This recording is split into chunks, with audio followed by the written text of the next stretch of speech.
Mesdemoiselles, messieurs, je m'appelle Nawal Bakri, je suis consultante formatrice en développement de projets socio-économiques, en entrepreneuriat social et employabilité.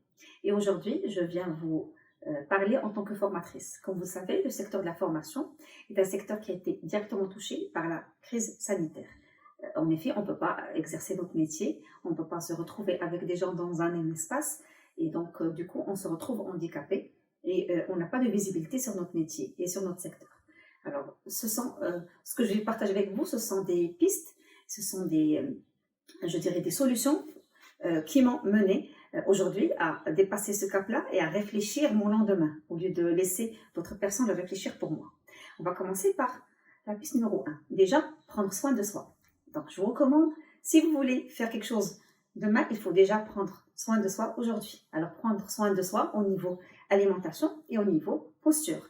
Donc, on a la chance aujourd'hui de pouvoir cuisiner des choses saines parce qu'on maîtrise toute la chaîne, je dirais, de cuisine. Et deuxième des choses, on peut faire des exercices à la maison, du style la corde, marcher si on peut, avec des machines. On peut faire au moins du yoga et de la méditation pour prendre soin de soi au niveau physique, mais aussi au niveau mental. Deuxième des choses, j'ai profité de cette, je dirais, pause pour pouvoir développer mon capital connaissance à travers toutes les formations qui sont aujourd'hui offertes à nous à travers les plateformes de e-learning et à travers les réseaux sociaux aussi. Donc, je travaille sur plusieurs thématiques qui me tenaient à cœur. J'ai pu même développer du contenu de formation que j'animais moi-même à travers ces formations-là. On peut aussi profiter de je dirais, de cette occasion pour augmenter son capital connaissance en termes de langue. C'est très important pour un formateur de maîtriser plusieurs langues pour pouvoir lier des partenariats et rayonner à l'international.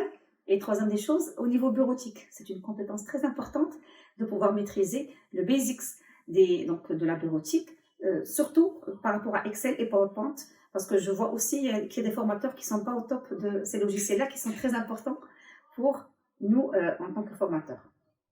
Troisième des choses, c'est le digital. Aujourd'hui, c'est un virage très important. Il faut se développer sur le plan digital, surtout les outils de communication et de formation à distance. Donc, étant impliquée dans plusieurs associations et donc dans plusieurs actions, j'ai pu profiter de cette période-là pour participer déjà à distance à plusieurs formations, à prendre part aussi à des formations à distance. Et c'est là où j'ai pu manipuler différents outils de formation. Donc, j'ai pu un peu farfouiller, rentrer dans les paramétrages, les connaître un peu plus et être à l'aise avec ces outils, même si je n'avais aucune formation au préalable. Donc, ça, c'est important d'être curieux, de prendre part, je dirais, à ces rencontres et à ces actions pour se mettre à l'aise avec des outils donc, de formation à distance au niveau digital. J'ai profité aussi, une autre piste de cette occasion, pour revoir le contenu et l'enrichir de mes modules de formation. Donc, j'ai ressorti tous mes modules de formation et j'ai pu les enrichir et les relire,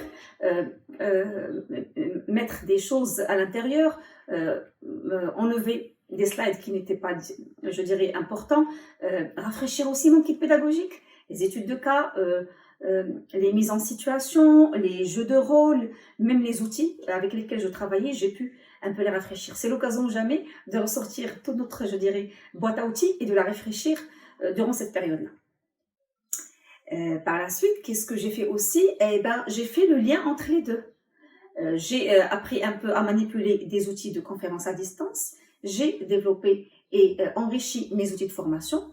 Je me suis dit, allez, je vais plonger dans cette mer que je ne connaissais pas auparavant et je vais tenter l'expérience d'animer à distance. Ben, je vous encourage vivement à le faire durant cette période pour pouvoir tester le concept et, je dirais, le parfaire durant cette période-là, avant d'aller vers la période post-confinement. Donc, une belle expérience que j'aimerais partager avec vous. Je suis en train d'animer une formation en éducation financière au profit de femmes plus ou moins je dirais, alphabétisés avec des niveaux sociaux très, je dirais, moyens, qui n'étaient pas du tout à l'aise avec les outils de conférence à distance. Donc, je les ai formés sur l'outil, elles l'ont intégré et sont en train de me suivre dans la formation, elles sont en train d'interagir. On est en train de faire des études de cas, des missions terrain sur Internet, des questions-réponses, des quiz. On est en train de nous éclater durant cette formation. Pour elles, c'est une révélation, c'est une belle réalisation qu'elles vont garder dans leur esprit, mais avec de l'impact aussi sur le projet, parce que ce sont des femmes qui ont des activités génératrices de revenus. Pour moi, je suis en train de tester le concept.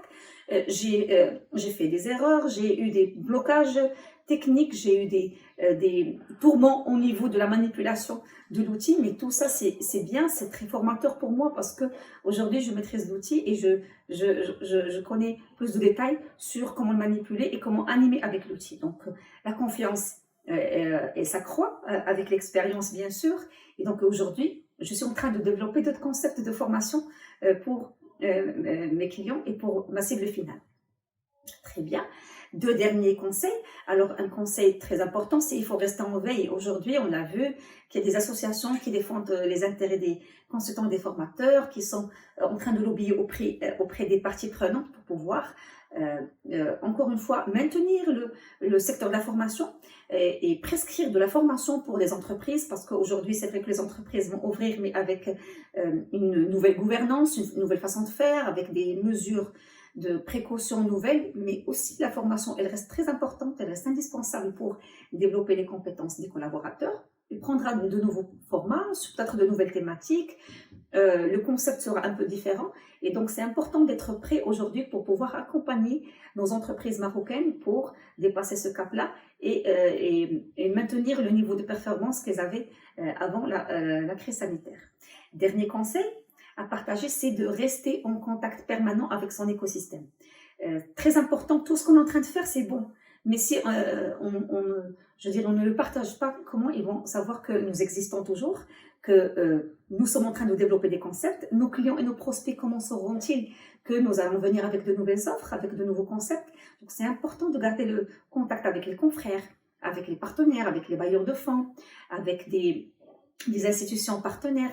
C'est très important, on garde le contact via du emailing, via du WhatsApp, via le téléphone.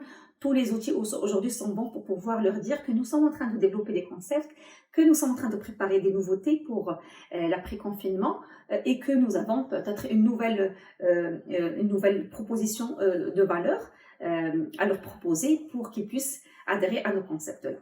Donc, c'était mes conseils de formatrice pour mes confrères et pour toutes les personnes qui souhaitent aussi saisir l'occasion pour devenir formateurs à travers l'exposition que nous avons aujourd'hui avec toutes les formations en ligne.